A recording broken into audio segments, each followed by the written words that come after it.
बाबा जी की प्यारी सास संगत जी राधा स्वामी जी। संगत जी, आज की साखी एक सच्ची घटना है। आप सबसे विनती है साखी को पूरा सुने और चैनल को सब्सक्राइब करके हमें सहयोग दें। ये साखी एक लड़की की है। जब एक सत्संगी लड़की की शादी की उम्र हुई तो उसके परिवार वालों ने रिश्ते देखने शुरू किए। वह परिवार बड़ा चिंतित रहता था। उस लड़की के बहुत रिश्ते आते थे, लेकिन वह हमेशा यही कहती थी, अगर मैं शादी करूंगी तो एक सत्संगी परिवार में ही करूंगी, नहीं तो मैं शादी ही नहीं करूंगी। बहुत रिश्ते देखे लेकिन कोई बात नहीं बन रही थी। फिर एक बहुत अच्छे परिवार का रिश्ता आया। लड़का भी बहुत अच्छा था, लेकिन वो लोग सत्संगी नहीं थे। लड़की अपनी माँ से बोली, मम्मी, मैंने आपसे पहले भी कहा था कि मैं शादी करूंगी, सत्संगी परिवार में ही करूंगी। गैर सत्संगी परिवार में शादी करने से मुझे बाबा जी और डेरे से दूर कर दिया जाएगा।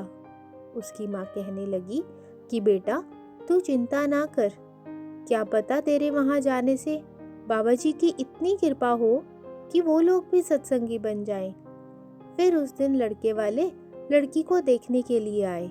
अब जब आमने सामने बैठे थे तो लड़की ने लड़के से कहा कि मैं ब्यास जाती हूँ और नामदान भी लेना चाहती हूँ। आपको इस बात से कोई प्रॉब्लम तो नहीं होगी?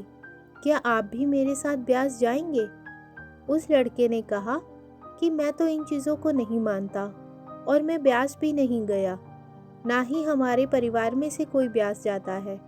लेकिन अगर आप जाते हो तो आप जरूर जाओ, मैं आपको मना नहीं करूँगा। आपको नामदान लेना है तो नामदान भी ज़रूर लें। मुझे या मेरे परिवार को इस चीज़ से कोई एतराज़ नहीं है। अब लड़की का तो खुशी का ठिकाना ही नहीं रहा। सारी बातचीत के बाद उस लड़की ने शादी के लिए हाँ कर दी और उनका रिश्ता तय हो गया। जब उस लड़की का रिश्ता तय हो गया तो वह लड़की बहुत खुश थी, लेकिन उसके मन में एक बात ज़रूर थी कि वह लड़के वाले अभी तो मान गए कि ब्यास जा सकते हो, नामदान ले सकते हो। ऐसा ना हो कि शादी के बाद वो लोग इन सब पर एतराज़ करने लगे, क्योंकि वह तो सत्संगी परिवार नहीं है।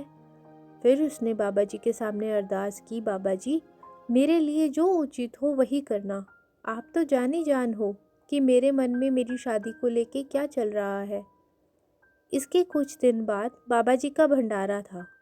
लड़की अपने मम्मी पापा और भाई के साथ जब भंडारे में गई तो उसने सत्संग सुना और बाबा जी के दर्शन किए। उसके बाद जब बाबा जी का प्रसाद मिलना था, उसे एक की जगह 2 पैकेट मिल गए। सेवादारों ने उसे 2 प्रसाद दिए तो वह बहुत हैरान हो गई। उसकी मम्मी पहले ही प्रसाद लेकर आगे निकल गई थी। जब लड़की को 2 प्रसाद मिले तो उसके मन में यह आया कि प्रसाद तो हमेशा ही एक मिलता है, मुझे इस बार 2 प्रसाद क्यों मिले हैं? तो उसने अपनी मम्मी के पास जाकर बोला, मम्मी, मुझे 2 पैकेट प्रसाद मिला है, 1 पैकेट प्रसाद मैं वापस कर आऊं? तो उसकी मम्मी कहने लगी, बेटा, यह तुझे तेरे होने वाले जीवन साथी के लिए मिला है।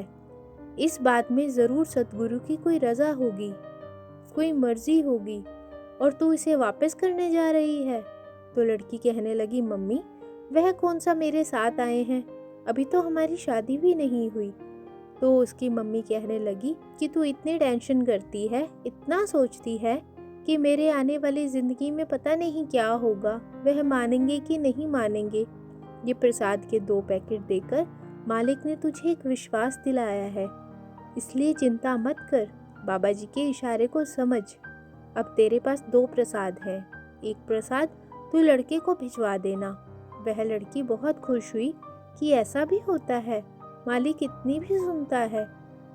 अब वह खुशी खुशी अगले दिन रविवार का सत्संग सुनकर अपने घर वापस आए तो लड़की ने लड़के को फ़ोन किया। वह कहने लगी कि मैं आपसे एक बात कहना चाहती हूँ। मैं सत्संग पर गई थी तो पहले कभी ऐसा नहीं हुआ, लेकिन इस बार मुझे 2 पैकेट प्रसाद मिले हैं। तो वो लड़का एकदम बोल पड़ा कि ठीक है, उसमें से 1 पैकेट प्रसाद मेरे पास भिजवा दो। ये सुनकर लड़की बहुत खुश हुई, क्योंकि ये बात लड़की के बोलने से पहले ही लड़के ने बोल दी कि मुझे 1 पैकेट भिजवा देना। लड़की कहने लगी, ठीक है, मैं अपने भाई के हाथ आपके पास प्रसाद भिजवा दूंगी। जब उसी दिन वह प्रसाद लड़की का भाई लड़के को देने गया।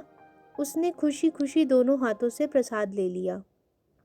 फिर उसने लड़की को फ़ोन किया। लड़की कहने लगी कि प्रसाद के सिर्फ 2 दाने खाना, लेकिन रोज़ खाना। तो वह लड़का रोज़ प्रसाद खाने लगा।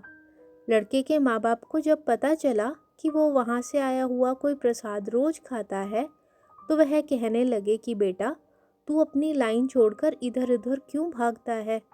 तू जिनको मानता है उनको ही मान, ऐसे चक्रों में नहीं पड़ना चाहिए। तो उसने एक दिन लड़की से कह दिया कि मैं प्रसाद नहीं खाऊंगा। मेरे घर वाले कहते हैं कि तू जिसको मानता है उसी को मान।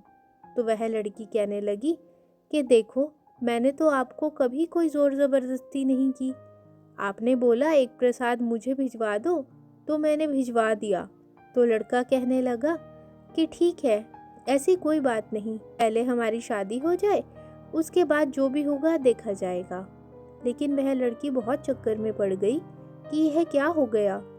वो बाबा जी से कहने लगी, बाबा जी, चाहे मुझे थोड़ा देना, लेकिन मुझे अपने से दूर मत करना।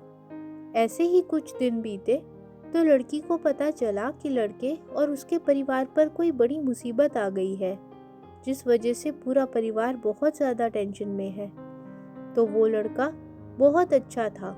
उसने लड़की को फ़ोन करके सारी बात बता दी और कहने लगा कि हम लोग बहुत बड़ी मुसीबत में फंस गए हैं, हमारा यहाँ से निकलना भी मुश्किल हो गया है। ये सब सुन के वो लड़की कहने लगी, क्या आप सभी लोग मेरी एक बात मानोगे? लड़का बोला, कौन सी बात? लड़की ने कहा कि जो प्रसाद मैंने आपको भेजा है, वह प्रसाद कहाँ पर है? तो वह कहने लगा कि मेरे पास में ही है। तो लड़की ने कहा कि ठीक है, उस प्रसाद को आप सभी परिवार वाले रोज खाओ और जिसको भी मानते हो उस मालिक का नाम लो। आप जिस भी मुसीबत में हो, मालिक आपकी ज़रूर सुनेगा। आप एक बार ऐसा पूरे विश्वास के साथ करके देखो। लड़के ने प्रसाद खाना शुरू किया और साथ में अपने परिवार वालों को भी खिलाया। ऐसे ही थोड़े ही दिनों में वो लोग जिस मुसीबत में थे, उस कष्ट से बाहर आ गए। अब उस परिवार का विश्वास अटूट हो गया। थोड़े दिन बाद ही उनकी शादी हो गई। जब शादी हुई तो वह लड़की बाबा जी की फ़ोटो उस घर में लेकर आई। उसने घर की लॉबी में बाबा जी की फ़ोटो दीवार पर लगा दी। जब परिवार वालों ने देखा तो वो सब फ़ोटो के सामने नतमस्तक हो गए और लड़की से कहने लगे कि हमें भी ब्यास लेकर चलो। उसके बाद पूरा परिवार सत्संगी बन गया। अभी कुछ दिन पहले ही डेरा में हुए सवाल जवाब में भी एक लड़की ने बाबा जी से यही पूछा था कि बाबा जी, मेरा रोका हो गया है, लेकिन जहाँ मेरा रोका हुआ है वह लोग सत्संगी नहीं हैं।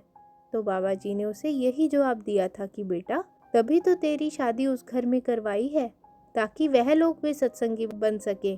तुम उनके आगे ऐसा उदाहरण पेश करना कि उनका विश्वास अपने आप बन जाए। संगत जी, अक्सर हम लोग मान लेते हैं कि मालिक हमारी सुनता नहीं है। उस लड़की ने बाबा जी के सामने अरदास की थी कि मेरे लिए जो उचित हो वही करना। आप तो सब जानते हो शादी को लेकर मैं क्या सोचती हूँ। सद्गुरु ने उसकी ऐसी अरदास सुनी कि उसके ससुराल वाले सत्संगी न होते हुए भी आज सत्संगी बन गए। साथ संगत जी, इसलिए अपने सद्गुरु पर अटूट विश्वास रखो, वह सबकी सुनते हैं। साथ संगत जी, आज की साखी आपको कैसी लगी कमेंट बॉक्स में ज़रूर बताइएगा। वीडियो को लाइक, शेयर और सब्सक्राइब ज़रूर कीजिएगा। राधा स्वामी जी।